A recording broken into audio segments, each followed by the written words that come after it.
Hey there, Agile Stampede, and welcome to another episode of Agile Bytes, the podcast sponsored by Integrity Inspired Solutions, where we build software in an agile manner day in and day out. I'm ready for this podcast. Are you ready?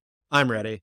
How do you like the clickbaity title for this podcast, by the way? The one metric you need that you probably aren't tracking. The results may shock you. Isn't that cool, right? So I don't know if you clicked on this podcast because of the clickbaity title or not. It was obviously designed to get your attention. The metric we're going to talk about, so you can figure out if you want to bail on this podcast in the first 3 minutes or not, is throughput. Now, before you go away, I want to clarify something. We are going to be talking about throughput in this podcast. And whenever we start talking about something that is more or less a productivity or a completion kind of metric, some helpful person always chimes in with, well, we're looking at how fast we complete things. We should be looking at value. We should be looking at quality. Yes, of course. Delivering things faster or more efficiently does not automatically mean that you are delivering more value. Of course, we need to be focused on delivering value. I mean,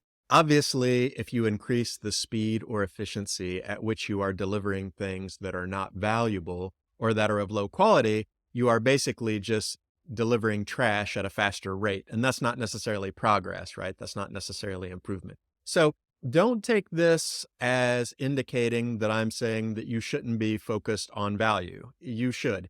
But if you are delivering value, if you are picking valuable things, then the way to deliver more value is to, deliver more value. And throughput is a really good measure of how much we are getting out the door. So assuming that we are focused on valuable things and assuming that we are baking in quality at the beginning, throughput is a very valuable thing to look at because throughput gives us an indicator of how much value is moving through our stream and coming out the other side as deliverable products so we can get that value into people's hands. So we are going to be talking about throughput.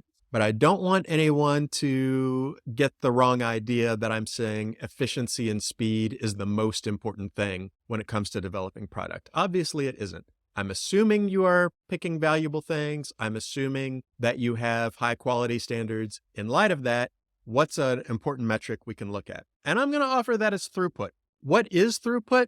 Throughput is basically a measure of items completed over time, at least in terms of software development. That's what we're looking at. Work items completed over a span of time. What are those work items? Well, it kind of depends on the kind of work that you do and the scale that you like to operate at when you're keeping track of your production. For us, it's user stories. For you, it might not be that. For some teams, it might be maintenance tickets. For other teams, they might do this at the epic level as opposed to the user story level or a feature level as opposed to a very specific user story level. But what we're doing is we're taking those items and we're seeing over time how many of these things get completed. So it might be, 1 item a day or 3 items a week or 8 items a month. It's some amount of items completed over time. This is a very powerful, easy to track, and beneficial metric. Let me tell you just some of the things that your throughput metric can do for you.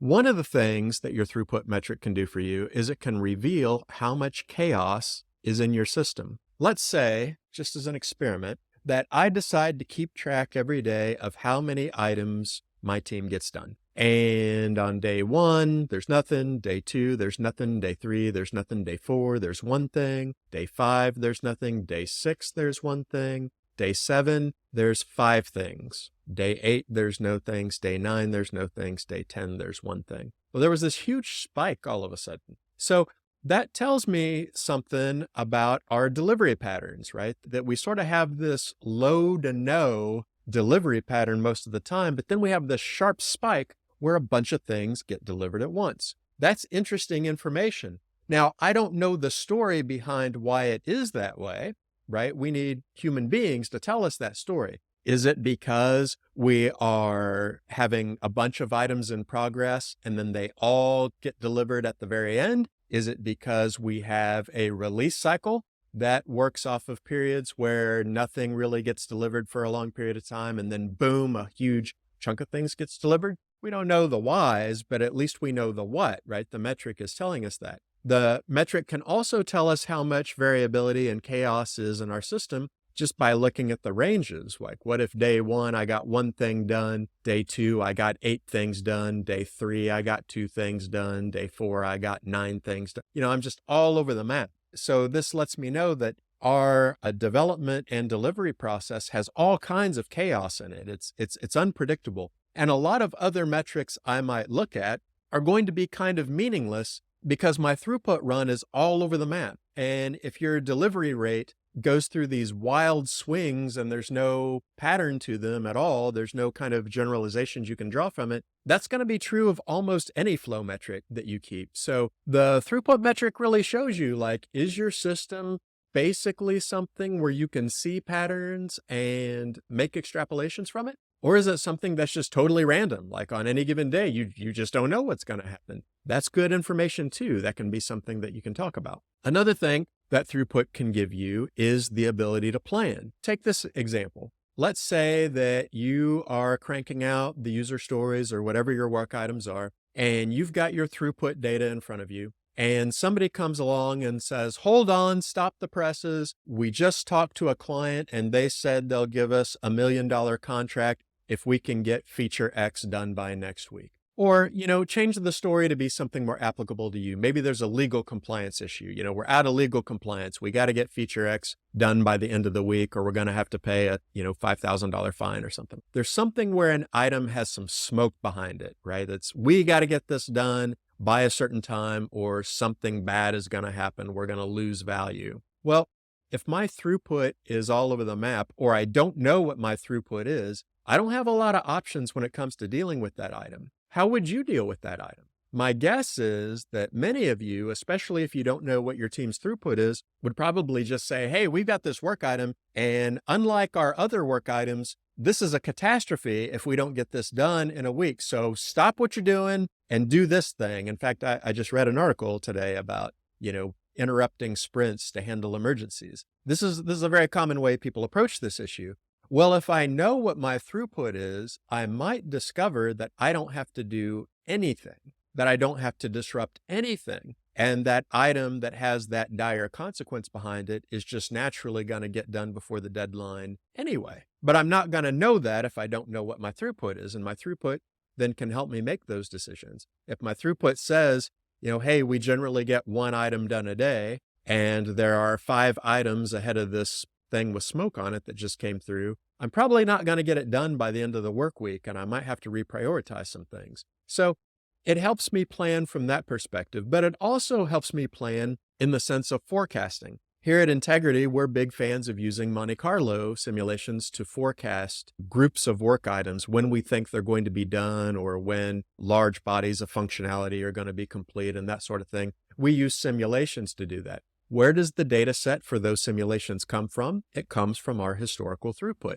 We look at the completion rate every day, and then we use that to project out what we think the future is going to look like. So it really enhances our predictability to be able to have that throughput metric. And if you're thinking, well, we don't use fancy tools like Monte Carlo, et cetera, just today on LinkedIn, I posted a photo where I did a Monte Carlo simulation by randomly pointing at throughput data that was on a whiteboard. It was just written up on a whiteboard somewhere, and we did a Monte Carlo simulation that way. So it's really more about having the data than it is about having fancy tooling or anything like that. Throughput can also, and I want to be a little bit hesitant here because this can be misused, it can also be a catalyst for having conversations about team improvement. Now, I don't mean to say that your throughput is a performance metric, and I don't mean that your team should be looking at throughput and asking questions like, we've got a throughput about 2 items a day. Let's shoot for 3 items a day or 6 items a day or whatever. Like there are specific throughput goals that you need to be trying to hit. But what I am saying is when you're looking at the patterns of your throughput run, it can suggest areas of improvement. For example, if we truly are all over the map, if our delivery is unpredictable, we might ask the team, what kind of changes would we have to make to deliver one thing every single day? It could be changes to your CI pipeline. It could be changes to your CD ops. It could be changes to the scope with which you write user stories. It could be changes to the amount of user stories that you have in progress at any given time. There's all kinds of changes and improvements that could come from asking that question. Or, if one item a day isn't the thing, like what would our team have to do to fairly reliably deliver 3 items per week? What kinds of changes will we have to make? Now, the goal here is not to force your team to deliver 3 items per week. What we're trying to do is use that scenario as a catalyst for making us look at the rest of our process. What about our process introduces all this chaos and variability into the system? Maybe we should be looking at those things to improve, right? Maybe we should be looking at our deployment process. Maybe we should be looking at how fine-grained our user stories are. So throughput can be a metric that shows us these things and provides these kinds of catalysts for conversations. Now, throughput can be used for other things as well, but those are main things, right? They can show us where our system has chaos in it. It can help us with our planning and our forecasting, and it can provide us a catalyst for having discussions around improvement. It can be almost like a challenging thought experiment. What would we have to do in order for our delivery to be more reliable? That's a great question for teams to ask themselves. So if throughput sounds cool, if you're like, well, yeah, I mean, it would be great to be able to know what my delivery rate is so we could plan and forecast and do all that awesome stuff you just said. But how do you possibly get data like that? Well, here's what you do. Each day, write down how many items your team got done. No, there is no step 2. No, that is actually it. That is literally all there is to tracking your throughput data. What's today's date? How many items did we get done on this date? That's it. If you have that data, you can do all those things I just said. If you are a Scrum Master or a project manager or a team lead or whoever in your organization is kind of keeping team metrics, if you're a developer who just does it so you can help your team improve, whatever, whoever's keeping track of team metrics, this is a great thing to do during your daily stand-up because the odds are pretty good. Unless you're on a fairly large team, you're probably not going to complete more than 1 or 2 things on any given day anyway. So you're having your daily stand-up. Today is today's date. How many items got done? It was this. Update done, right? I mean, as far as your throughput data is concerned, obviously you have more of an update to make. But as far as your throughput data goes, that's all you need. And if you're keeping track of that, you can do all these things. You can look at that data set and you can look for patterns. You can look for variation. You can say, it looks like, off and on, we generally get 1 thing done per day. So just knowing that can give you a lot of planning capacity just off the back of a cocktail napkin, right? If you know that your team basically completes 1 thing per day or usually completes 3 things every week, that makes planning a heck of a lot easier and risk management a heck of a lot easier, even though it's not always going to work out that way. Look, you don't have to convince me that software development has a lot of unknowns and unpredictability to it. Of course it does. If we're building anything really of business consequence, there's going to be unknowns, there's going to be unpredictability. Software development is not manufacturing. Software development isn't even the same as building a house. So the level of predictability that we have, say, in software development is not going to be the same thing as manufacturing car doors. You're not always going to complete 1 item every day. You're not always going to complete 3 items every week, no matter what you do, right? Unless you just force yourself to meet that arbitrary standard. But a lot of teams could be a lot more consistent than they are. Even if you can't have 100% consistency, that doesn't mean we have to throw our hands up and say, well, software development is just inherently chaotic, right? It's just inherently complex. It's just inherently unknown. So therefore, we can have no level of predictability whatsoever. The center cannot hold. All is chaos. The falconer can no longer hear the falcon. I think it's actually goes the other way. But you see what I'm saying? We don't have to go from one extreme to the other. Well, software isn't manufacturing, so throughput data is meaningless. We can achieve a certain level of consistency that allows us some degree of probability when we're looking at our patterns and when we're looking at our planning. And all you have to do to achieve that is just keep track of how many items get done every day. And you're good. From that data set, you can do all that cool stuff that I said. So then that raises the question, if I have this data set, let's say I have a Google spreadsheet or Excel or just a piece of paper or whatever, and every day I've been recording the date and the number of user stories that my team completed on that date. And I have that data set going back a few weeks or a month or a couple months or whatever. How am I going to use it? Well, one thing you can do is just by looking at the data set, you can look to see if there are patterns or if there is no pattern. That's valuable information as well.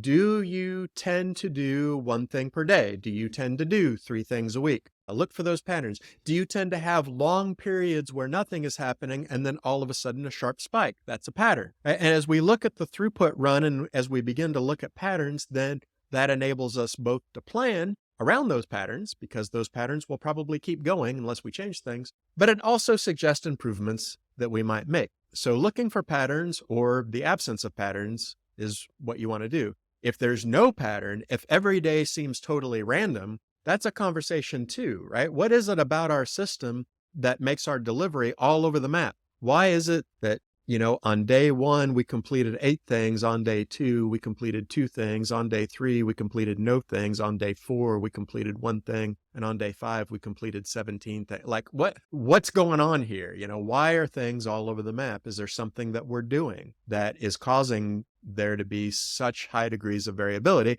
Which leads me to the next thing you can look at, and that is the level of variance you have in your completion rates. For most software development teams, when you're looking at their throughput run, any given day is a number between 0 and maybe 2 or 3. Sometimes on rare occasions, you might have 4. Now, granted, this depends on the size of your team. I'm kind of going off of, software development team sizes that tend to hover around like the 4 to 6 to 8 person mark or whatever. But generally speaking, that's kind of what you're looking at. But what if you end up with a pretty high degree of variance? What if your range is 0 to 10 or 0 to 12? Where is that coming from? How is it that you can get no items done one day and 12 items done on the next day? Well, that probably suggests something in the amount of work you have in progress and the way you're batching it up. Or it might suggest something about your release cycle. Maybe we got lots of things done, but we didn't release them until the end of the month. And so all of a sudden we got 30 things out there. You'll have to look for that yourself, but the throughput patterns are what's going to show you, or the levels of throughput variance are going to show you where there are potential problem areas in your process. The other thing that you can do with this set of data is randomly select from it for Monte Carlo simulations. Now, I've already done a podcast on Monte Carlo simulations. I don't remember exactly what it was called. I'm pretty sure it has Monte Carlo in the title somewhere, so you can scroll back through and look for it, where I explain the way Monte Carlo simulations work. So I'm not going to rehash all of that here, but that throughput data you have, by randomly selecting days out of that data set, you can construct a hypothetical future for your team. So if I've got throughput data for the last 20 or 30 days of my team, and I want to know what the next 10 days are going to look like or could look like, then I can randomly select from those 30 days in the past and randomly select 10 data points and then construct those 10 future days. And that would be one simulation. Now, one simulation isn't really going to tell me much. What I want to do is run multiple simulations and look for the patterns, look for the trends, but that's how you generate Monte Carlo simulations. It really is not more elaborate than that. It is randomly selecting from a historical data set to build out a hypothetical future data set and doing that over and over again and seeing how things turn out. That's a very powerful use of throughput metrics. And like I said, I was able to do it by closing my eyes and randomly pointing at a board. I would recommend maybe something slightly more sophisticated than that. Something about the way upper management thinks. They're not real impressed when they see you covering your eyes and randomly pointing at a whiteboard. Although, now that I think about it, I'm not sure that's much different than how most estimates are arrived at. But anyway, I do recommend that maybe, you try to find like an algorithm in Excel or maybe some tooling that will do it for you. At least roll some dice, find your Dungeons and Dragons developers and get the 20-sided dice out and do your Monte Carlo simulations that way at least. But my point is that throughput data is the data set, and it's the only data set you need. So I hope I sold you on throughput data. It's a super easy metric to keep. Just every day, write down how many items you got completed, and you've got all the data that you need. And if you've got that data, you can start looking for patterns, start looking for variance, start looking for disruptions, and begin to use that data set to take a look at what the future might look like for your team. Thanks everyone for listening to Agile Bites. Agile does sometimes bite, but we don't think it always has to. If you enjoyed what you heard today, don't forget to like and subscribe to this podcast on whatever platform you happen to be using. And if you can, leave us a comment because we'd love to hear your feedback. What things would you like to hear about? What things did you hear that were valuable to you today? You can also head over to integrityinspired.com to sign up to our email list. But that's all for today, folks. We'll see you next time.